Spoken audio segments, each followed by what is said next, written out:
about estrogen metabolism, phase 1, phase 2 liver detox. We're going to touch on the Dutch test because this is a very common question that I get asked from women online, from my clients. They ask a lot about the importance, or is there any importance, is there any reason we should be running Dutch tests when it comes to estrogen metabolism? That's a big one I get when I talk about spending hundreds and hundreds of dollars on a Dutch test in perimenopause. A lot of people push back and they say, well, the estrogen metabolism, the estrogen pathways, it's really, really important for that. I don't think it is really, really important. I think it's interesting, and I'm not here to say that it's unimportant and that it's not, valid and interesting. I just don't think it is hundreds of dollars important, especially when that money can be going somewhere else. So let me try to break it down for you. So yes, estrogen metabolism, which is, we've got phase 1 in the liver, we've got phase 2 in the liver, we've got phase 3, which happens in the gut. The way we metabolize our estrogen is definitely important. We want to get these pathways working properly. And I used to think that these pathways were absolutely crucial, but like I've just mentioned, my perspective has changed over the years as my clinical experience and my knowledge has shifted and evolved. And this shift and evolution in the way that I do things has definitely saved my clients a lot of money and also gotten them to the root cause. So if you do a Dutch test and let's say your phase 1 and or phase 2 is not working optimally, what are you going to do about it? And I say this because it really puts the emphasis on finding the root cause of those issues. And not only finding the root cause, but you should be always working to optimize these pathways. We should never not be working to optimize these pathways, because here's how you optimize them. You optimize them by eating really well, by having low stress, by working on your gut health, by working on your nutrition. And that's not just through what we eat, that's through the supplementation that we use. So working on our nutrient load, so making sure that our minerals and our vitamins are up to snuff. These are the ways that we work on phase 1 and phase 2. So we should always be doing that. And this is the root cause of why those pathways might be sluggish. So if you've got money to burn and you want to do a Dutch, you go for it. There's no problem. But I'm just saying, if you're trying to budget and figure out where to best spend your money, my advice is spend your money on a stool test and an HTMA, because gut health and your nutrition are two of the root causes as to why those pathways may or may not be working properly. And even if they are working properly, you've not wasted your time or your money by working on your gut health and your nutrient load, because gut health and your nutrient status has huge and far-reaching effects in all areas and all aspects and all pathways of the body. They are the fundamentals. And that's why when we work with women inside the Hormone Balance Solution, we run a stool test with everyone and we run an HTMA with everyone, because everyone has something, especially in midlife, to work on when it comes to their gut health and when it comes to their nutrition status, their vitamins, their minerals. Doesn't matter how well you eat. You could eat the cleanest, best diet on the planet. You could be eating lots of diversity, fruits and vegetables, and you still will have imbalances in your nutrient load. And we need a test to figure out what those are, and then we can manipulate them in a really positive way with customized supplementation. But you're never going to fall short. You're never going to go wrong. You're never going to waste your money when you run a stool test and an HTMA, because not only is it going to support your phase 1 and phase 2 if they need that support, because that's how we support them, they're also going to support a plethora, a multitude of other things in the body as well. So how else would you support phase 1 and phase 2? So you're going to eat well. You're going to support your liver. And these are all things, when we work with our clients, we talk to our clients about all these things and we make sure they're doing them. So, daily detoxes, there's various ways to do that. We talk about daily detoxes in the Hormone Balance Solution. drinking filtered water, removing toxins from your environment as much as possible, maybe Epsom salt baths, maybe sweating, maybe dry lymph brushing and lymphatic drainage, moving your body. These are the daily detoxes we do to support our liver. We also eat foods that support our liver. We eat foods like cruciferous vegetables that we tell all our clients to do. We eat cruciferous vegetables.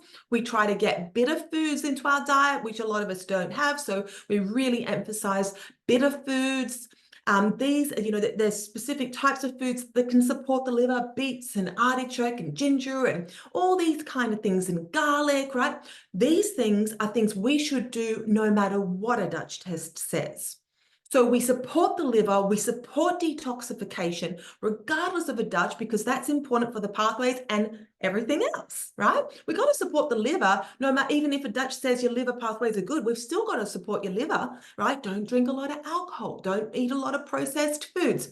So what else supports? So I'm trying to figure out a reason to do the test. So you're going to support your liver anyway, you're going to eat well anyway. When you're working on your health, you're going to do all these things regardless of what it says. What else might you do if your pathways on a Dutch were not up to snuff? Well, somebody might say, we're going to supplement with something, and that something is going to be DIM. Somebody's going to say DIM. I personally don't use DIM in practice. I don't think it's warranted. I haven't seen a need to. I haven't seen compelling evidence to use DIM. That's not to say you shouldn't or you can't, prove me wrong, but I don't see any reason to use it for my ladies who are in the perimenopausal stage or getting there, right? The ladies that I work with in practice are usually between the ages of 35 to about 55, maybe a little bit older.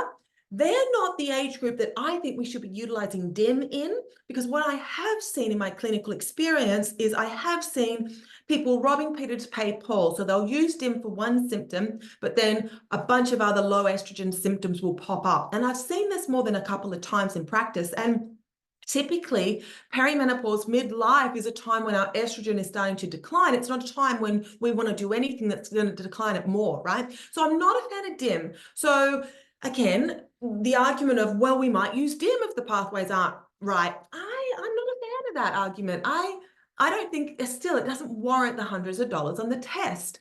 I would prefer you eat cruciferous vegetables. And yes, some people do struggle to eat cruciferous vegetables. Well, that's a gut issue, might be a molybdenum issue. And that's why we do a stool test, because we always have something to work on in the gut. You've got to be able to eat cruciferous vegetables. So we need to fix the root of why you can't.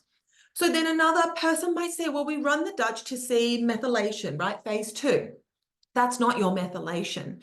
You are not looking at your methylation when you look at phase 2 on a Dutch test. You are looking at one enzyme called COMT, C-O-M-T. It is but one enzyme in the methylation cycles of the body. I have done a lot of study under Dr. Ben Lynch when it comes to nutrigenomics. I have done my whole family's genomics. So I know a bit about methylation, but I can tell you that a Dutch test doesn't tell you how you're methylating. A Dutch test tells you how your COMT enzyme is performing. Now, you need magnesium to support your COMT enzyme. You also need to reduce your stress. Pretty much everybody we work with is going on magnesium, but better than that, more than that.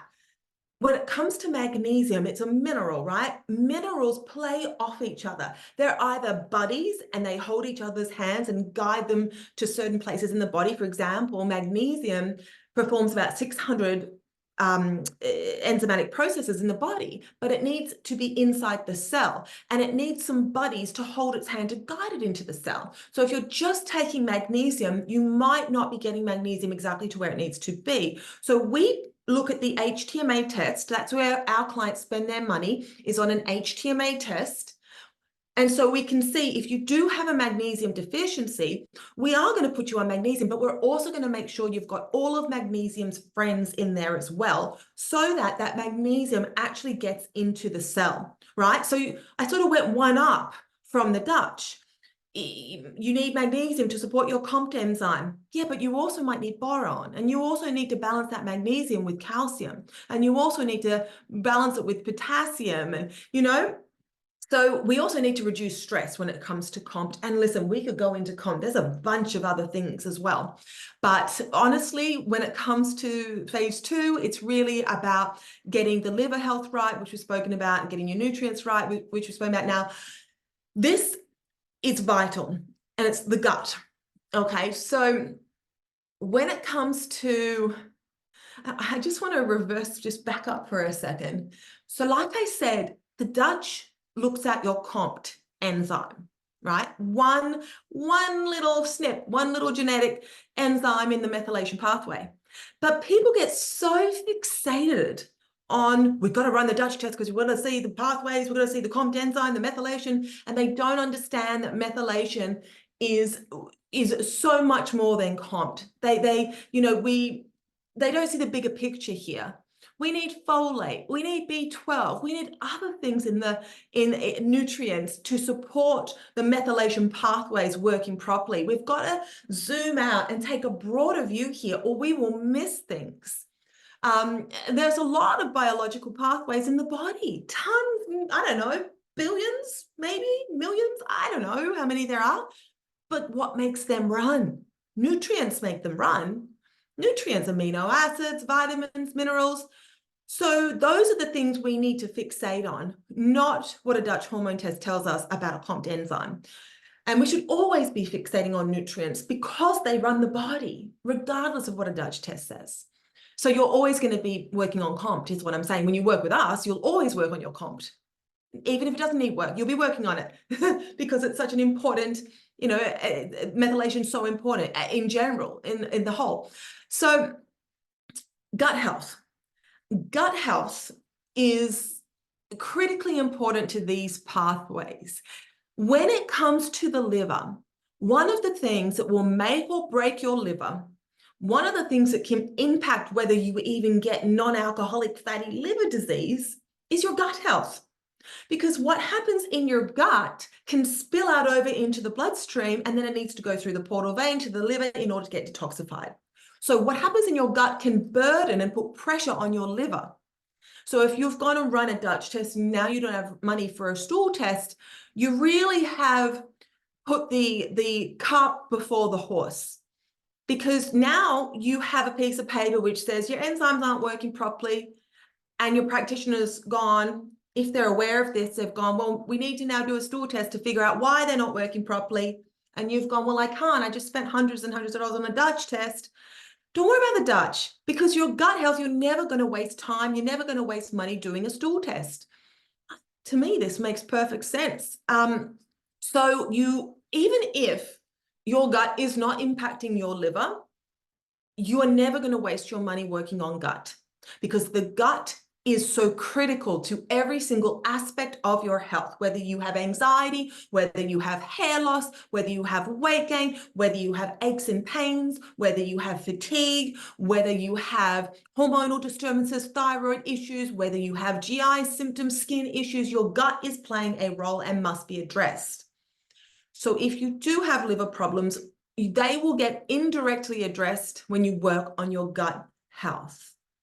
What happens in the gut doesn't stay in the gut. It moves to the liver and burdens the liver and puts pressure on multiple pathways, not just your phase 1 and phase 2 that you see on the Dutch. Now, also, your gut is where you've got your estrobolome. Your gut is where you've got your phase 3 estrogen pathway.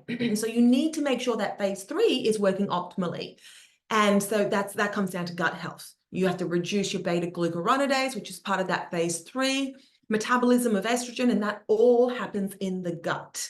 You're not going to see phase 3 on a Dutch, but whatever happens in the gut and working on that gut will support phase 1, 2, and 3.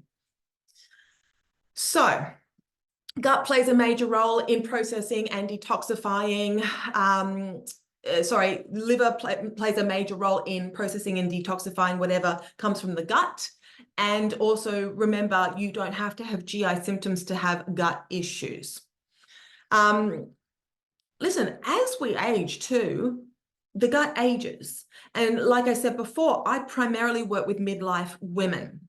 I myself am 45, and the women who I work with are roughly between the ages of 35 to 55.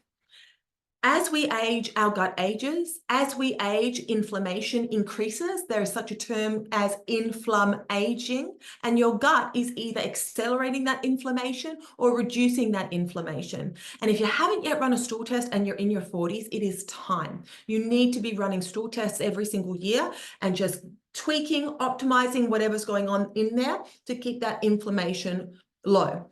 And it's far beyond, it's not just inflammation that is of a concern when it comes to gut health. There's so many issues and pathologies, disease states stem from poor gut health. So it's really important to stay on top of that gut health. All right. So the reason I speak about this is for literally no other reason than to explain why I work the way that I work, why I choose to run the stool tests that I do, and the HTMA combined with the HTMA, combined with blood work as well, to explain why, I used to run the Dutch. I have run hundreds and hundreds of Dutch tests. I know them very, very well, but there's a reason I stopped running them.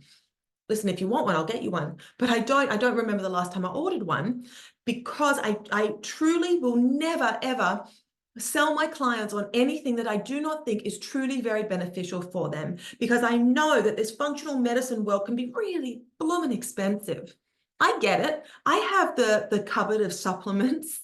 My husband said to me, he took one look at it the other day. He opened up the cupboard and he stood back and he took a look and he said, in all seriousness, he said, do you think we need to take out insurance on that? Because it was my supplements. It was the supplements for the whole family. I get it. The testing is expensive and the supplements are expensive. And to work with someone like myself is an investment, because we have spent tens of thousands of dollars on our training and our mentorships. I pay multiple mentors every single month. And, we have spent years learning what we have learned. So I get it. And that's why I will never tell you need something if I don't think you do. And I will never sell you on a test or a supplement that I do not truly believe is going to support you and help you. And that's the only reason why I speak about this with such passion. So you really can trust that I'm never going to recommend anything that I don't think that you need. So listen, if you have any questions about this episode, about the Dutch test, or if you've got, anything that you want to say, that you've got an opinion on, I want to hear it. So come on over to Instagram. I'm at Tara Thorne Health. Come over, follow me there and come into my DMs, because if there's something I'm missing, I'm all ears, but I don't think I am on this point. So that's it for now. I hope that this was enlightening, and we'll be back here again soon. I am not a medical professional, and the information provided in this podcast is for informational and entertainment purposes only. I do not have access to your individual medical history or circumstances, so the content discussed here should not be considered as medical advice. Before making any changes to your diet, lifestyle, or considering the use of supplements, please consult with a qualified healthcare professional or your doctor to ensure it's safe and appropriate for your specific situation. Any decisions you make based on the content of this podcast are at your own discretion and risk. Thank you for tuning in.